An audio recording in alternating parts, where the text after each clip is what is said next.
Here's something kind of messed up. The people who have done the most damage to my body and my life, way more than I could ever do myself. Oh my God, did these people fuck up my body and health. A whole live in a gunkwit next to each other. Not even kidding.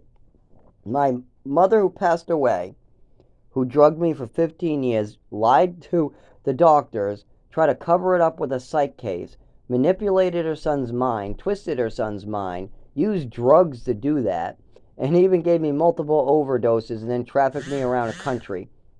She lived in a gunkwit. Not on the beach, but right near Footbridge. Now, my father, who allowed this to happen, fucked up my Social Security, lied and manipulated me for years about my Social Security and my inheritance and other things. And like I said, he allowed this behavior. He also lives in a gunkwit near Footbridge. Now, the landlord, who has dumped a septic tank in the woods for 10 years that's leaking into our water, he has now let a molded apartment rot and get everybody sick. People have died. There's people literally downstairs that had to move out because Rochester just wants to move people out, move them in, get them sick, move them out, move another person in, get them sick, move them out, move another person in, get them sick, move them out, get another person in. So what's probably going to happen, he's going to try to get us out. He's going to paint over the window or throw a new window in, and then the new tenant will get sick within 3 years. Not only this, when I tried to hand him a letter for repair that was notarized, telling him about these windows with pictures in it, he didn't even grab the letter. He just threw me to the ground and started kicking me in my injured parts. Meanwhile, I'm walking with crutches and canes. On a Ring camera, and he admits to the crime on the way out. Guess where he lives? He lives on the beach by Footbridge.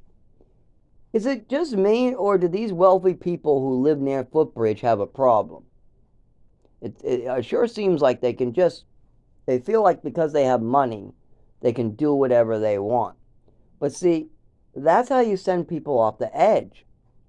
People who don't have money and are having their bodies destroyed might not go along with your plans.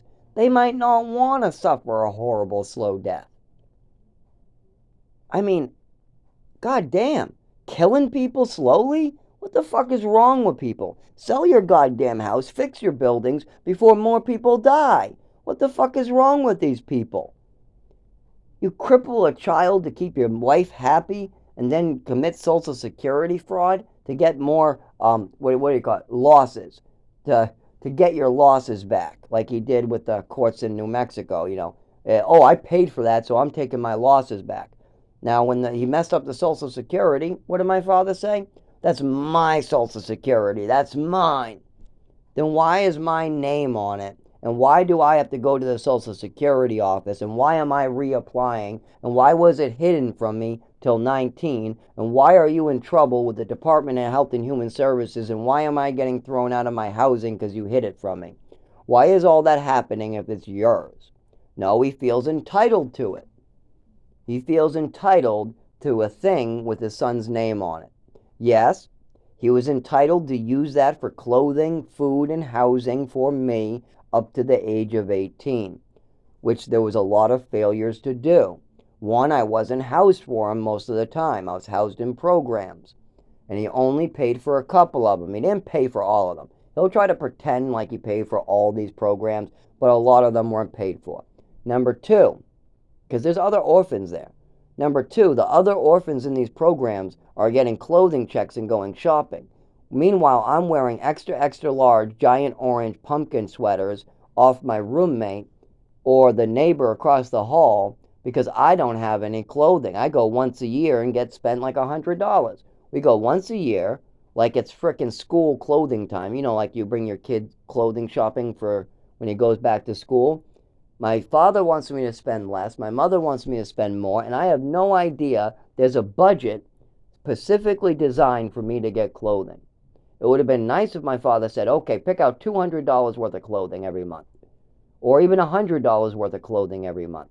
So that way maybe I could go to the mall with the other orphans. And even though they're getting $200, $300 of clothing every month, At least I could go with them. Instead, I'm the only kid in the program without clothing, staying back from the mall, while all these other kids are happy. Oh my God, I got jewelry, I got watches, I got pants, I got clothes. Look at this new shirt. Came to the point where I was rolling cigarettes and giving the kids lists to pick me up clothing until the staff told me that was illegal and I couldn't do it.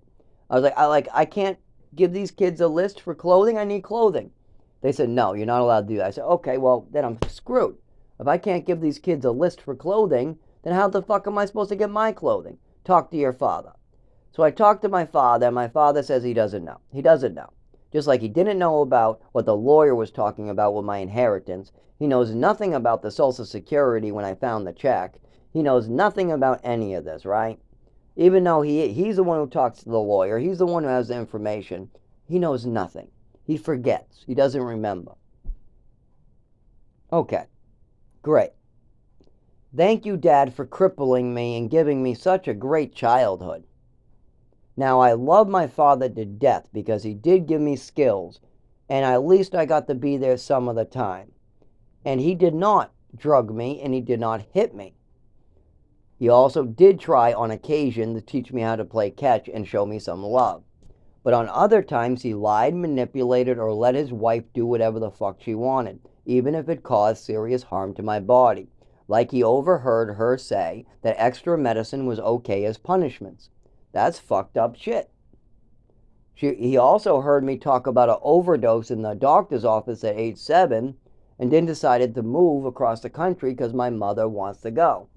Now, he did not, so he gets credit there. He wanted to stay in one place. But when my mother wanted to go, they put it on the child to decide. My mother brought me in a room, manipulated me. First I say yes, then I say no. I don't know, I'm scared. I don't know, is there wind there? There's tornadoes, it's going to be cold, there's wind there. My mother brings me in a room and says, just say yes. Just say yes. It's all right, just say yes. So, I do what my mother tells me. Then my father blames me for going to Texas. No responsibility on him. No choice on my mother. No responsibility for my mother. No, it's a 7-year-old's fault. On top of that, when I went to New Mexico, fucking horrible shit happened to me in those mountains. Do you think he used his money that he sued with to try to give me a better life? No, he used it whatever my mother wanted. He gave me whatever toys I wanted. But whatever crazy shit my mother wanted, that's where the real money went. To fucked up treatments and fucked up shit to cover up her own actions. And my father just went along with this shit no matter how crazy, how drunk, how many pills she was popping. My father knew she popped my Vicodin. Oh, that's only one time. Well, if you see one bed bug, what's the saying? If there's one you see, there's 100 you don't see. Now, I know that there was a lot more. And if I've seen my mother take 2 of my prescriptions, there's probably 100 more I don't know about. And I tried to bring my father into this so he could help her. Instead, they ganged up on me once again and tried to make it look like it's my fault that my mother's popping Vicodin with my name on it. Like, why are you watching her? Why are you staking her out? Because she's taking my medication and it's an opiate, and she's going downstairs to drink alcohol. But none of that mattered to him. None of that. So we got a landlord who literally is dumping septic tanks, letting people get sick. You got people literally dying from, and then they just chalk it up to other stuff, right? Just chalk it up to some breathing issue or a heart attack. Meanwhile, there's pictures that clearly show what's getting people sick. I've seen 1/10 of this mold kill people on TV, looking up cases on YouTube, and there are so many cases where there's so much less mold than this one. You gotta be kidding me with these people. Why do they all live in a gunkwit? You got a guy on footbridge on the beach, you got a guy maybe walking distance from footbridge, you got a mother walking distance from footbridge, and now his third wife. Hopefully she finds Jesus and tries to find love for every human being around her, because then she'll be truly happy no matter what happens. I am truly happy no matter what happens, but I'm in extreme fucking pain. And the only thing that will break my happiness is living in the woods like an animal again.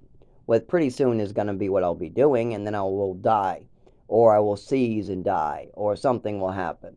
I've already had multiple of these happen just trying to go to work in the cold. I mean, I worked with the flu too. When I had COVID, they forced me to work with the flu. I mean, my doctors suck, and my mother created a record where I'm not going to get proper treatment. It was almost impossible to get a do not lift order. I'm excused from gym class, they tell me on the note. I don't go to gym class. What the fuck are you guys saying? So, anyways, I just thought this was very interesting that all these wealthy people live near each other and they all feel entitled to hurt others. And then literally just like deal with they like bribe people or give them money to do whatever the hell covers up their tracks. That's fucked up shit. That's so fucked up.